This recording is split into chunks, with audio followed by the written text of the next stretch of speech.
Christopher Nolan is one of the greatest directors and filmmakers of this age. From his style, visual effects, scripts, shots, and overall films, he always creates a masterpiece. His films can be difficult to understand at times, but that is another reason why they are extraordinary. But this video isn't all about my opinion on Christopher Nolan. I'm going to tell you the reasons and facts on why Christopher Nolan is one of the best of today.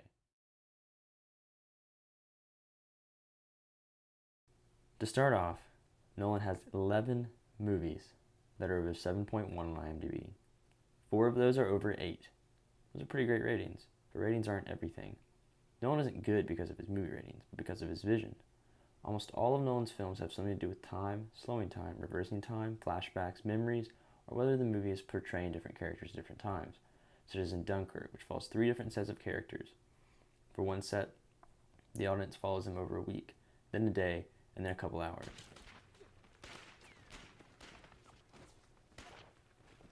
Time is always weird and trippy, especially if we're talking about Interstellar, Inception, Tenet, or Memento.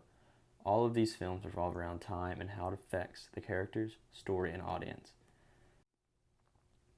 In an interview, Nolan said, "Time is the most cinematic of all subjects, because before the movie camera came along, human beings had no way of seeing time backwards, slowed down, or sped up.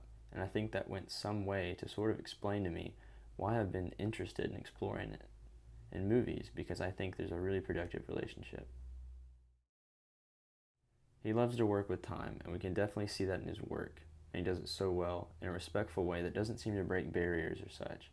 He does it so it seems like it's real and it makes sense, which is hard to do in film. Time is a touchy thing, because it has to be done correctly or the entire thing can go wrong. But to Nolan, he embraces the challenge and takes it head on. That alone is the reason why Christopher Nolan is one of, if not the best. He's always testing the water. He isn't afraid to take risks because film is something he loves. He wants to get his work out there because it's his passion, and if people don't like it, he's okay with that. We can see this in Inception and Tenet. He's dealing with taking these characters and throwing them into a complex world. In Inception, we're dealing with going into people's memories and attempting to plant a thought, all the while a memory from the past is trying to ruin everything. And in Tenet, time is backwards, and forwards again. But Nolan doesn't just pay attention to time, but the characters in it. He wants the audience to get to know each of these characters and journey with them through a turbine of time.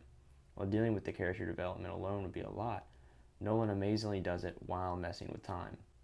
When asked about Tenet, the interviewer referred to the film as almost rudimentary, to which Nolan replied, "I wouldn't say rudimentary. I'd say fundamental. It's one of the things the camera can do. It can gift us with this look at the world. We live in a completely different way that never existed before the camera came along." To Nolan, it seems as if the risk is worth it. He seems to look past what could go wrong and focus on how it can be done. Next, let's move on to sound.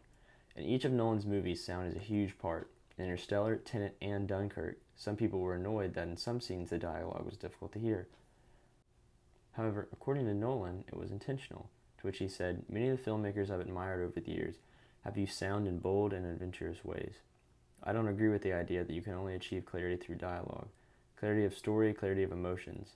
I try to achieve that in a very layered way, using all the different things at my disposal, picture and sound." Nolan doesn't want the audience to only follow through dialogue. He wants them to be pulled in by everything, the picture, the characters, and the score, that those alone can tell the story he wants to tell. Even through his scores, he tells stories and pulls in the audience. For instance, in Dunkirk, there's a slight shepherd's tone throughout part of the film, which keeps the audience on their toes by building a constant tension. I'm on him.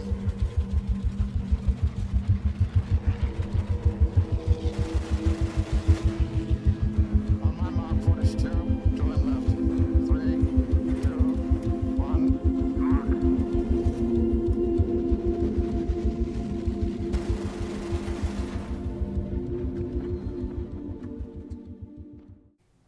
In Inception, you feel pulled into this otherworldly dream world place is real, filled with isn't it? consequences. Yeah, I and cross it every day to get to the college. Never recreate places from your memory. Always imagine new places. You gotta draw from stuff you know, right? Only use details, a street lamp or a phone booth, never entire areas. Why not? Because building a dream from your memory is the easiest way to lose your grasp on what's real and what is a dream. Is that what happened to you? Listen, this has nothing to do with me, you understand? While in Interstellar, you feel like you're in a ship with the characters going throughout all of space.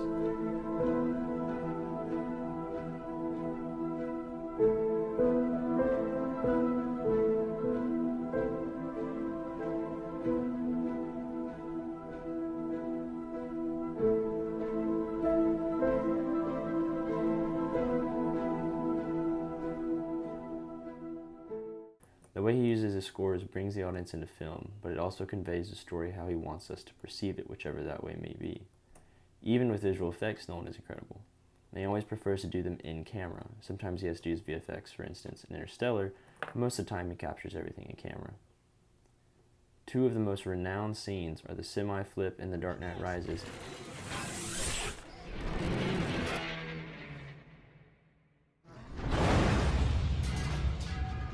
and the plane crash in Tenet.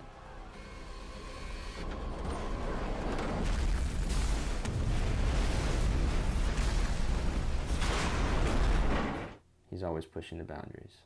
With plot, vision, characters, sound, and visual effects, Nolan is always creating something beautiful. That is why Christopher Nolan is one of the best directors in cinema today. Thank you for listening.